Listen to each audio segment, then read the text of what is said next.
Hello everybody, this is Fernando for the latest Mysteries and Oddities of the Week video.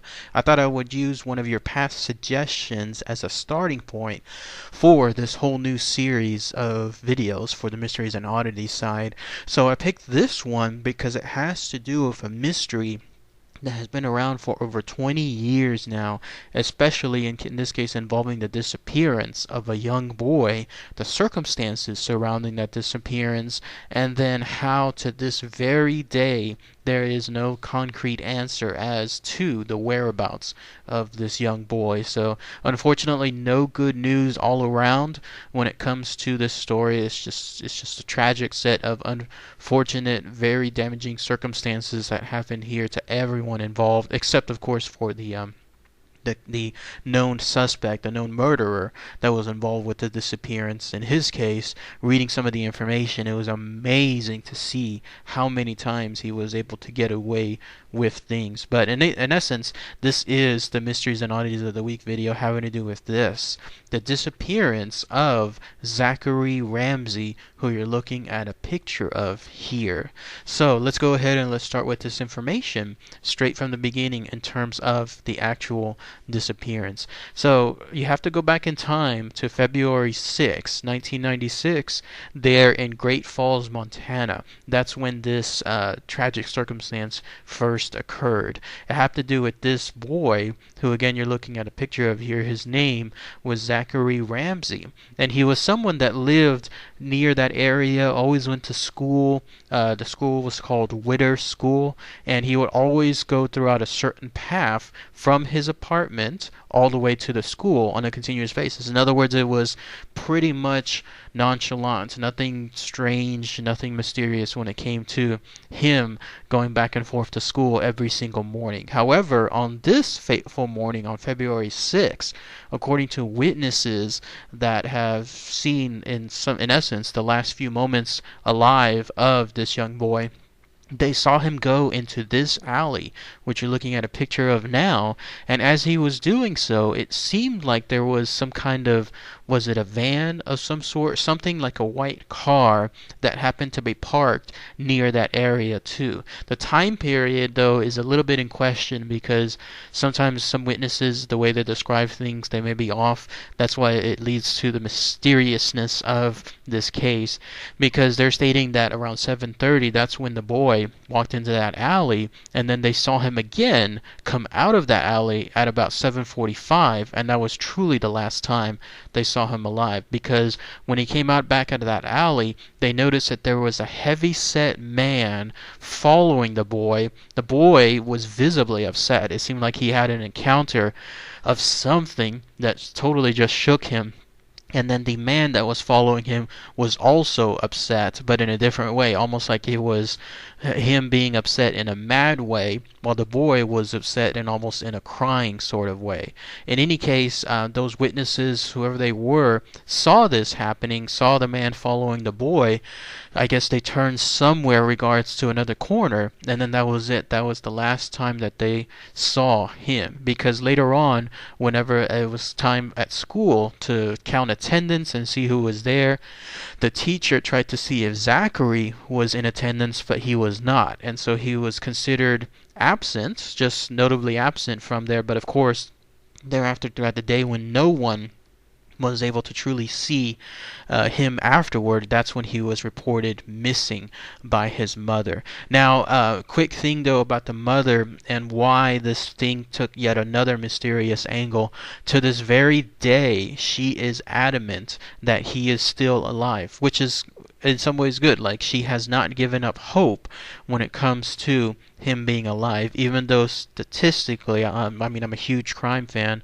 When it comes to reading, like watching those shows that are on TV, or reading some of the novels associated with crime, statistically, anything as far as a long period of time after a disappearance, the percentage of someone being alive is less and less and less until it's practically zero. But in her case, she has been adamant about him still being alive, which unfortunately and ironically way kind of hindered the case, because everything pointed to this suspect who you're looking at now. His name was Nathaniel Bar-Jonah, although that wasn't his legal name. He was born with a different name. I think it was David Paul Brown, so completely different names. How he was able to change his name when he was someone that was arrested, I think even had felonies, very serious charges against him, who knows, but he was able to change his name to Nathaniel, so that was his legal name up until his death. But in any case, all of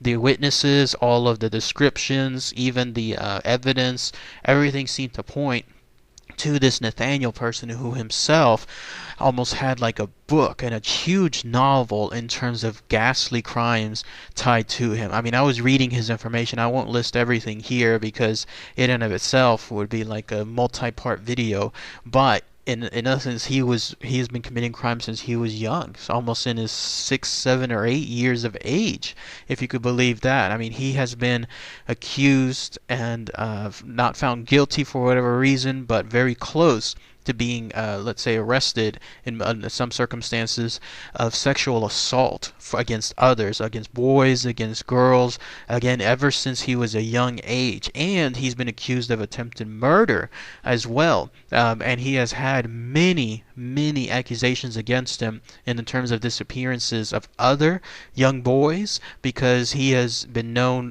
throughout multiple states. Again, reading all this information and just providing a cursory review of his crimes. He has been accused in multiple states of the disappearances of other young children, stuff involving evidence in his apartments, in his home, found tied to it, even his own inscriptions, like stuff that he wrote related to his crimes was found. For whatever reason, he would serve a couple of years, and in some cases have just probation, then he would be released. And when that happened, then he would start all over again in terms of his crimes. The most common scenario with this Nathaniel guy was that he would impersonate an officer. Like, he would have some jacket on and it would be very police looking. Not sure if it actually said police on it or something close to it, but either way, that's how he was apparently able to abduct all these children. All of that tied as well to this disappearance of Zachary Ramsay, because again, the evidence was there, the the eyewitness descriptions were there, and so he in turn was locked up because of this. But where things take an even more bizarre turn happens to be with his fetish, I guess you could call it, in terms of his crimes. He was a potential known cannibalist. Like, he was someone that was involved in cannibalism. He stated this multiple times. He would state this to people in the prison. He would state this to psychiatrists, those that would study him. There was evidence found in his homes of bones related to humans, little boys specifically. There was even the idea, as horrific as it sounds, that there was evidence of meat potentially being from some of his victims that he would eat, in other words, and then also serve this meat to guests, if you could absolutely believe that. Like, there are instances apparently where he was known to hold cookouts, and when he did so, the meat that was used in the cookouts, I guess he would serve them to his neighbors. I guess he would serve them to people that would just be happening across the street. Who knows, maybe he even sold this meat. But they would state that there was a peculiar taste to the meat. He, of course, never stating outright that it was anything involving humans or cannibalism, but instead stating that he had gone deer hunting, or that it was some other type of meat, not traditional meat that people would expect when it comes to that stuff.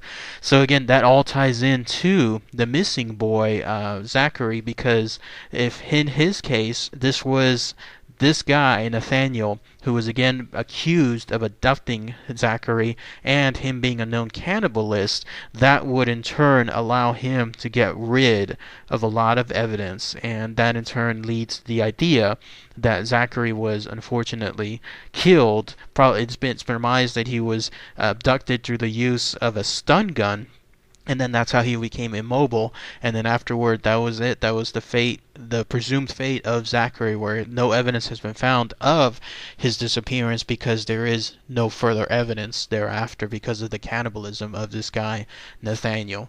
But yes, it's still the mother, though, as I mentioned earlier, kind of hindered things, because whenever there was the evidence pointing to Nathaniel, but they needed to prosecute Nathaniel, in this case on what was it called, on death charges, like in other words killing someone, she in turn would not acknowledge it, because again she holds out to this very day that he is still alive, that the boy is still alive.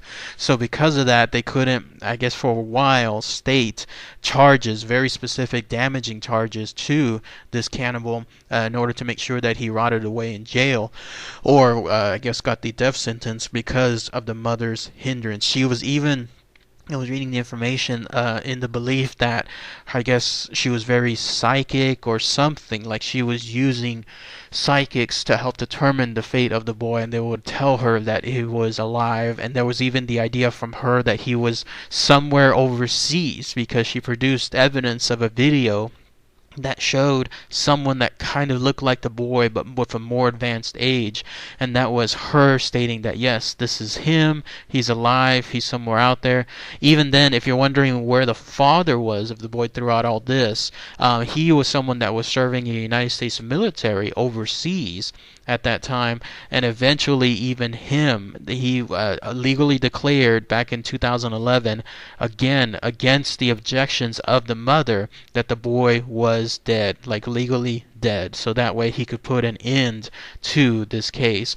But again, in a weird and unfortunate, bizarre terms of circumstances, because nothing has been declared in terms of any evidence found of Ramsay, of Zachary Ramsay, the police had to withdraw some charges against this guy Nathaniel. I don't know if they withdrew all the charges, but they withdrew some of them because of the lack of evidence.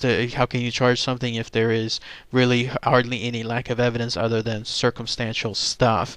Either way, though, if you're wondering whatever happened to this monster, this guy, Nathaniel, he was able to, I guess, finally all of his crimes caught up to him, some of them, or whatever was the case. He was arrested, and when this happened, he was then brought forth for kidnapping.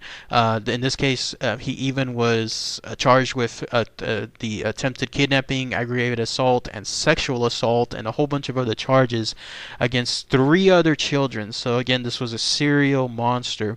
And when that happened, the trial came forth.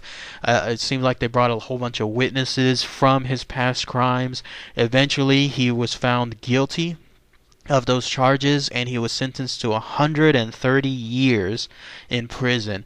Of course, up until then, he was stating that he was innocent. Of course, right? This guy Nathaniel would state that just to make sure that he was able to get out, just like all the other lucky circumstances where he was able to get away without having any serious prison time associated with him. But all of this finally caught up to him, sentenced to 130 years. He went through the motions of all the appeals that he could, and then finally the Montana Supreme Court in December 2004 turned down his final appeal, and then that was it. He was just left to rot in prison.